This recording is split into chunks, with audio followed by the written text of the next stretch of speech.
I'm Ernest Camel Mead, Jr., with the nickname Boots.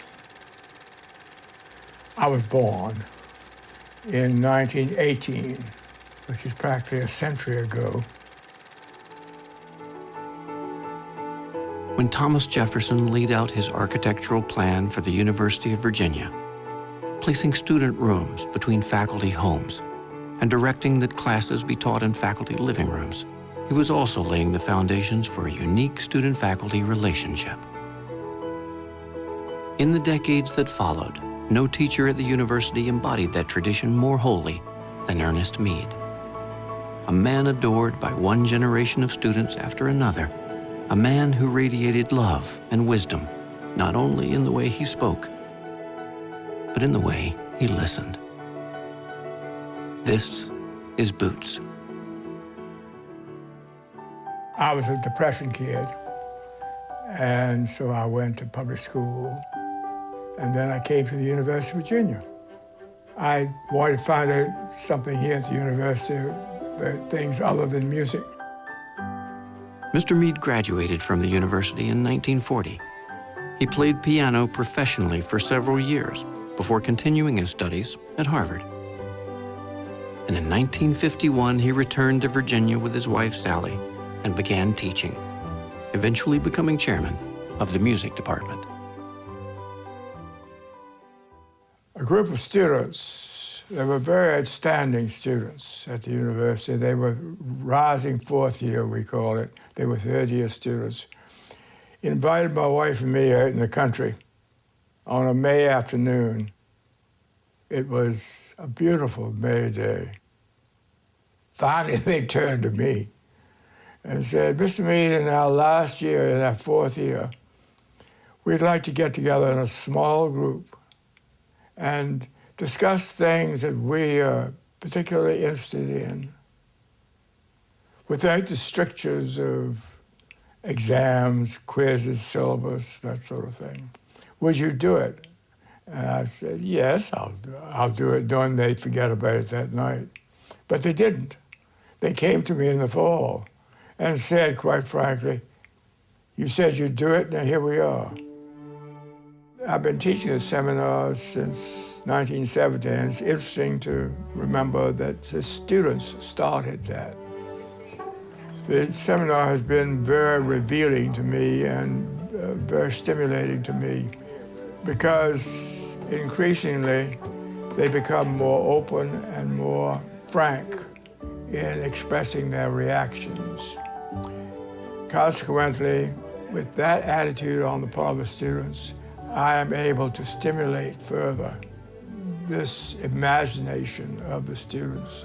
No, just not like, no, it's honestly people's... At the very beginning, students are asked to submit a list of no more than 5 topics or questions, subjects that are of interest to them. These can be from current society or the arts, or it can be from some historical period. The seminar's been fantastic. We've had great conversations. There's 9 of us in a small class that meets in the Colonnade Club once a week. We meet for 2.5 hours and discuss really anything that we feel is interesting to us and that we want to learn and talk about and discuss in a sort of Socratic dialogue. Works from a political and a social standpoint a lot better from both taking classes but also speaking to friends who are from developing parts of the world. And I understand issues of race a lot better from being... The subject matter is motivated by the students. I act as a guide, a counselor, sometimes a disciplinarian, but as one of the students, really. I don't think that you're learning as much. Students' interests. To become intelligently informed. They can't be authorities on all subjects. But I pointed to them that after they graduate, they are citizens, and they're responsible for everything. Not only is it an interesting intellectual experience for them, but it encourages them to be venturesome. You might say to go into the wild occasionally, go out on a branch, even though it might fall. But in that thinking, to be venturesome, to look beyond the Blue Ridge here into what's on the other side. His magic really lies within his connection with students. He really stresses wanting to know different points of views. Even if he might not agree with them, he really makes sure that he understands where you're coming from. And that's something that often we don't get to have with professors. We don't get to have that moment of like, well, this is how I feel. Professors are usually like, well, this is how it is. He goes deeper than I think most people do in just sort of standard conversation where you know, at university you're so often just doing the name, hometown, major, and he'll really get in and sort of ask you how that sort of thing sort of affects how you enjoy UVA and, you know, why is it that you want to go to this country to study abroad. On the other hand, talking with him, there's also a sense of intellectual curiosity that I think is very inspiring to most students. He's really defined what I think UVA cherishes about their professors and student relationships, which is he cares about what the students are saying, he cares about what they're thinking, but he also challenges you in what you're thinking. I'm going to leave this university on fire for knowledge, and I truly believe that Mr. Mead has had a large impact on me in that capacity, and that the way he teaches our class is a method by which he encourages us to pursue the topic how we decide to pursue it. He has no agenda. He just wants us to learn. He wants us to increase our understanding of truth and knowledge. O Lord of grace, love, and compassion, the source of food for all life, bless this food to our use and ourselves to your service, and keep us ever mindful of the needs of others. Amen. Well, there's no getting around the fact the age-old tradition of breaking bread together does tend to facilitate conversation and loosen up rapport. I'm simply carrying on the relationship on the lawn between students having classes and meeting in pavilions, and Jefferson's having students at Monticello. The idea, I think, to a lot of my peers that I would have dinner at a professor's house is just unthinkable. And here, it's not even something that the students necessarily have to seek out. The faculty, Mr. Mead being the prime example, really are committed to this idea that learning is to take place just as much outside of the classroom as inside of it, and that the class experience should continue after lecture ends.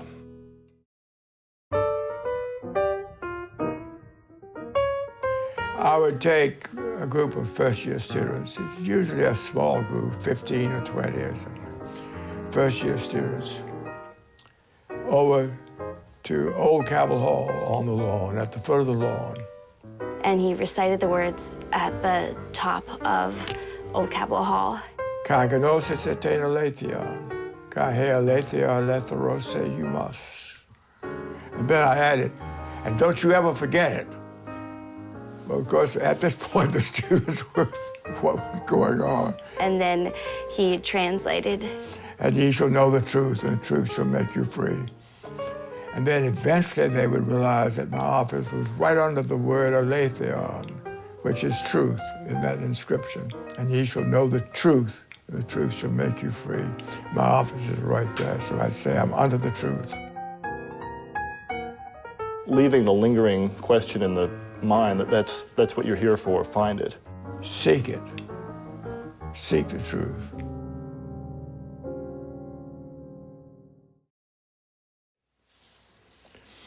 This is a very remarkable book. It was assembled by two students of mine several years ago. And it contains letters from former students and friends. Dear Mr. Mead, as I sit down to write this letter, I am finding that trying to describe the impact. Dear Mr. Mead, I locate my most memorable academic experience at Virginia right in your office at the end of the lawn where I participated in your seminar class. Dear Mr. Mead, where else was I realize just saying thank you is insufficient for all that you've given me and all. You are a teacher in the finest sense of the word. You haven't just taught your students to be better scholars. You have challenged and encouraged me and taught me so much. That was the first of many walks and talks around the lawn. I've spent a lot of quality time with you in your house. You invited me to join you for tea at the faculty dining room. You realized that life is truly worth living to the fullest. You always created a safe and comfortable place for us to just sit and talk. or walk and talk. I'm grateful for the relationships I've made at this university, both with faculty and with other students. I think those are the things that will endure after I leave. I'm grateful for the fact that Mr. Mead continues to come back to the university year after year and share his stories with us and hear about our stories as well. I had a lot of blessings here at UVA, but I realized that one of the things that I'm going to miss most is my relationship with Mr. Mead. Boots has given me the gift of seeing the best relationship that you could really have with a professor, the most personal and the most exciting and close connection that you could have with a professor.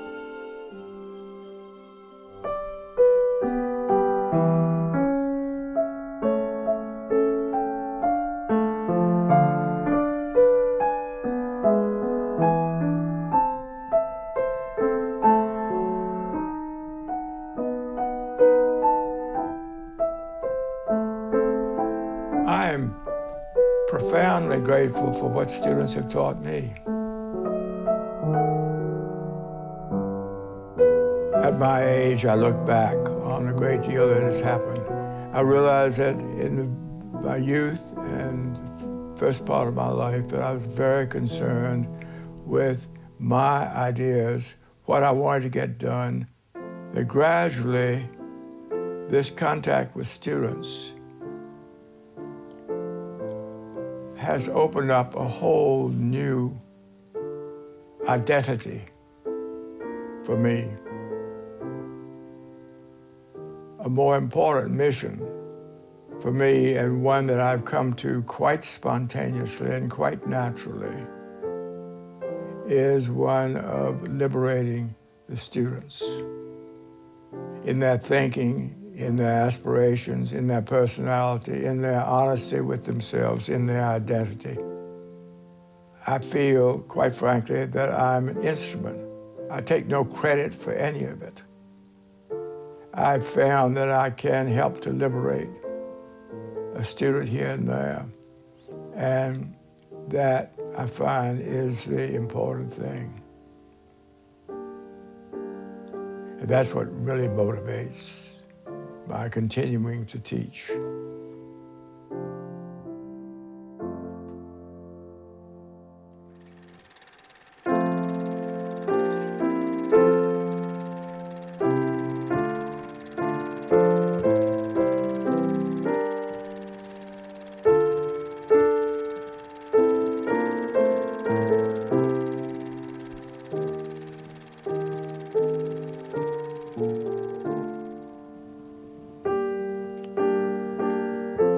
The world stands out on either side, no wider than the heart is wide.